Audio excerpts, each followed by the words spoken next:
আমেরিকার সঙ্গে বাংলাদেশের যে চুক্তি, অসম চুক্তি, অনেকে বলেন গোলামির চুক্তি, অনেকে বলেন দেশ বিক্রির চুক্তি, এই চুক্তি নিয়ে এই নতুন সরকারের পররাষ্ট্রমন্ত্রী যখন বলেছিলেন যে এই চুক্তি যেটা করা হয়েছে সেই ব্যাপারে তৎকালীন সরকার, ইউনূস সরকার, বিএনপি এবং জামাতের সঙ্গে পরামর্শ করে তাদের মতামত নিয়েই করেছে। এরপরে আমরা দেখেছি যে বিএনপি এই ব্যাপারে কোনো বক্তব্য না দিলেও জামাতের পক্ষ থেকে এটার প্রতিবাদ জানানো হয়েছিল। তারা বলেছিল যে না, আমাদের সঙ্গে কোনো আলোচনা হয়নি। তখন আমরা ভেবেছিলাম যে জামাত বোধহয় এটাতে সম্মত হয়নি। এখন মনে হচ্ছে জামাত শুধু সম্মতই ছিল না, বরং এই চুক্তি প্রফেসর ইউনূস সরকার যেন করতে পারে তার পেছনে একটা বড় শক্তি হিসেবে কাজ করেছে। এবং কেন যেন মনে হয় যে প্রফেসর ইউনূস শুধু এই চুক্তি একা একা করেননি, এই চুক্তির সঙ্গে বহুমাত্রিক যোগাযোগ ছিল, যারা যে কোনোভাবেই আমেরিকাকে খুশি করে তাদের স্বার্থ হাসিলের একটা চেষ্টা মনে মনে পোষণ করেছেন এবং কার্যত সেটা করার চেষ্টা করেছেন। কেউ সফল হয়েছেন, কেউ ব্যর্থ হয়েছেন। আকারে ইঙ্গিতে এই কথাটা আপনারা বুঝে নিতেই পারেন আপনাদের মতো করে। কিন্তু এখন আজকের যে জামাত আমিরের বক্তব্য, সেই বক্তব্যে স্পষ্ট হয়ে যাচ্ছে যে তাদের সেই প্রতিবাদটা আদতে ছিল মিথ্যা কথা।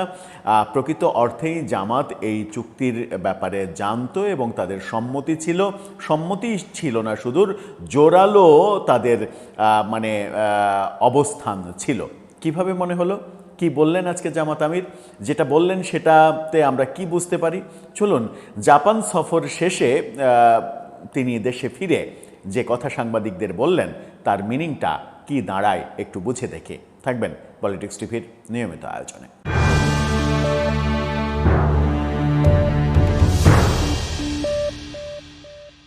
দর্শক, বলছিলাম আমেরিকার সঙ্গে চুক্তি। গতকালকেও ঢাকা বিশ্ববিদ্যালয়ে মশাল মিছিল হয়েছে, বাম ছাত্র সংগঠনগুলোর মশাল মিছিল। বাম দলগুলো প্রতিনিয়ত এটার প্রতিবাদ করছে, বিভিন্ন সামাজিক সাংস্কৃতিক সংগঠন থেকে এটার বিরুদ্ধে প্রতিবাদ জানানো হচ্ছে। অনেকে বলছেন যে জীবন থাকতে এই চুক্তি বাস্তবায়ন হতে দেব না।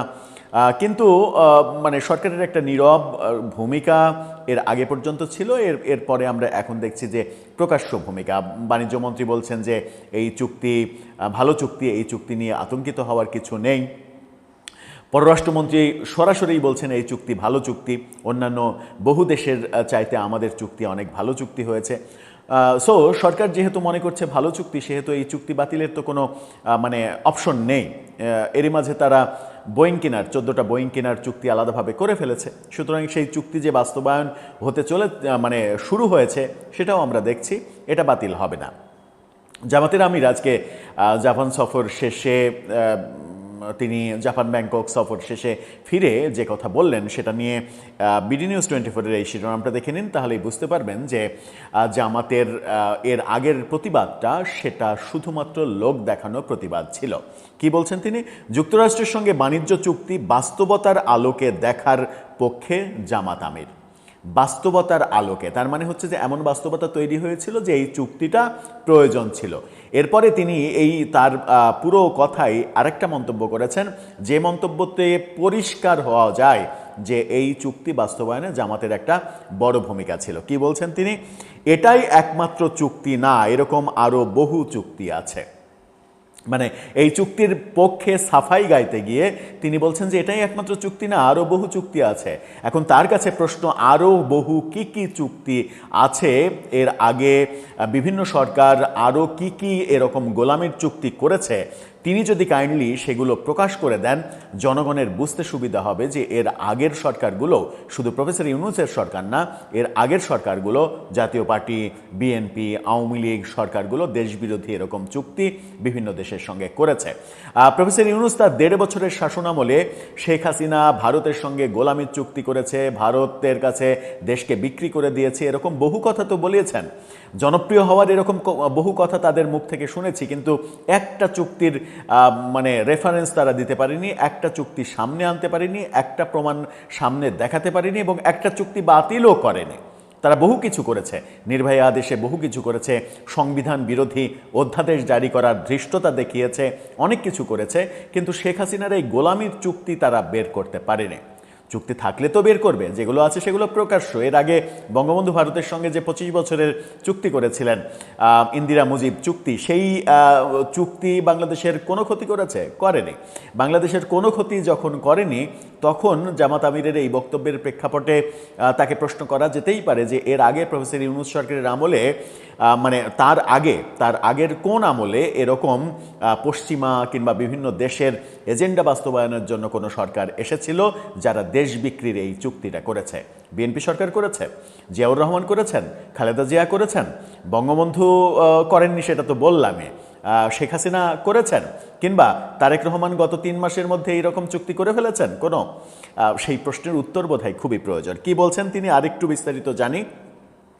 যুক্তরাষ্ট্রের সঙ্গে বাংলাদেশের বাণিজ্য চুক্তিকে বাস্তবতার আলোকে দেখার কথা বলছেন জামাত আমির ডাক্তার শফিক। তিনি বলছেন, এইটাই একমাত্র চুক্তি না, এরকম আরও বহু চুক্তি আছে, আমরা বাস্তবতার আলোকে দেখার পক্ষে।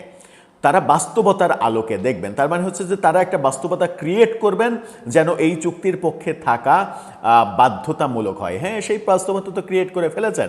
এই চুক্তির পক্ষে এখন বাংলাদেশের বর্তমান সরকার থাকতে বাধ্য, কারণ তারা যদি এই চুক্তির বিপক্ষে চলে যায় তাদের সরকারের গদি নড়ে যাবে।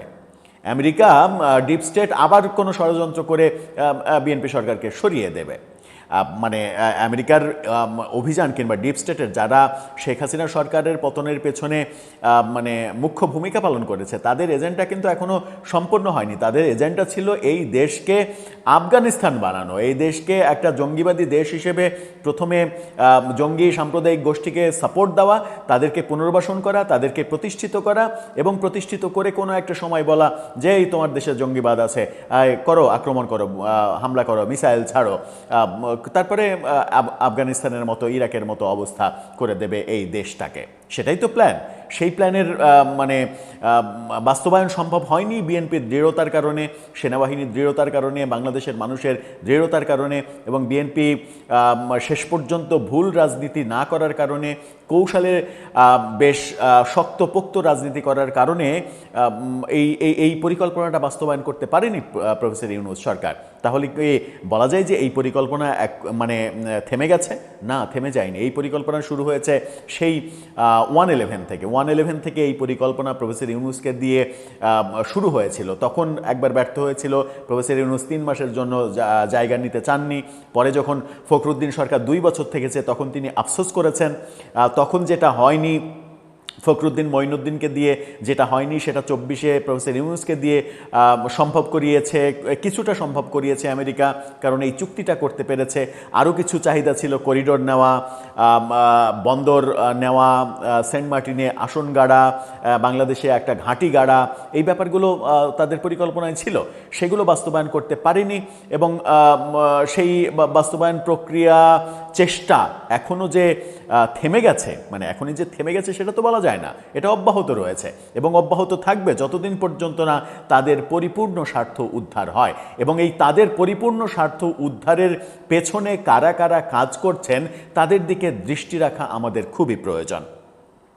জাপান থেকে ফেরার পরে তিনি বিমানবন্দরে এই কথা বলেছেন। নির্বাচনের 3 দিন আগে 9 ফেব্রুয়ারি ইউনূসের যে চুক্তি, তা নিয়ে বিভিন্ন সমালোচনা আসছে। সমালোচকরা বলছেন চুক্তিটি বাংলাদেশের স্বার্থবিরোধী। চুক্তিতে 131টি শর্ত বাংলাদেশকে মানতে হবে, সেটি এখনও কার্যকর না হলেও ইতিমধ্যে বোয়িংয়ের চুক্তি হয়েছে।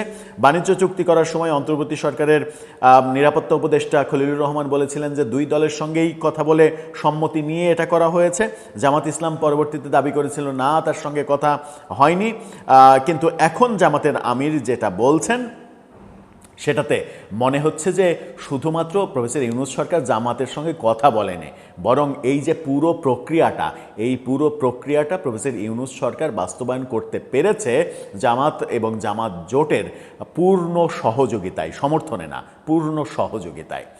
সেটাই বোধহয় তার এই বক্তব্যে এখন প্রমাণিত হয়, যখন তিনি বলছেন যে এই ব্যাপারে বাস্তবতার নিরিখে আমরা মানে আমাদের ভাবতে হবে। এই বাস্তবতাটা কি সেটা বোধহয় আমাদের জানাটা খুব জরুরি। যখন রাজনীতিবিদদের কাছ থেকে এরকম হতাশাজনক বক্তব্য আসে, যখন অন্যকে আপনি দেশবিরোধী, গোলামির চুক্তি, এটা করছে ওটা করছে, দেশকে বিক্রি করে দিচ্ছে, এরকম অভিযোগ করছেন, কিন্তু সেই অভিযোগগুলো মিথ্যা, সেই অভিযোগগুলো এমনভাবে সুর তুলছেন, সেই সুরের মানে ছায়াতলে বসে থেকে আপনি নিজে যে ওই ধরনের কর্মকাণ্ড করে দেশকে বিক্রি করে দেওয়ার সমস্ত প্রক্রিয়া সম্পন্ন করেছেন, এটাকে আমরা কিভাবে সংজ্ঞায়িত করতে পারি, সেটাই এখন বড় প্রশ্ন হয়ে দাঁড়িয়েছে। দর্শক, আপনার মন্তব্য এ ব্যাপারে জানিয়ে লিখতে পারেন আমাদের কমেন্ট বক্সে।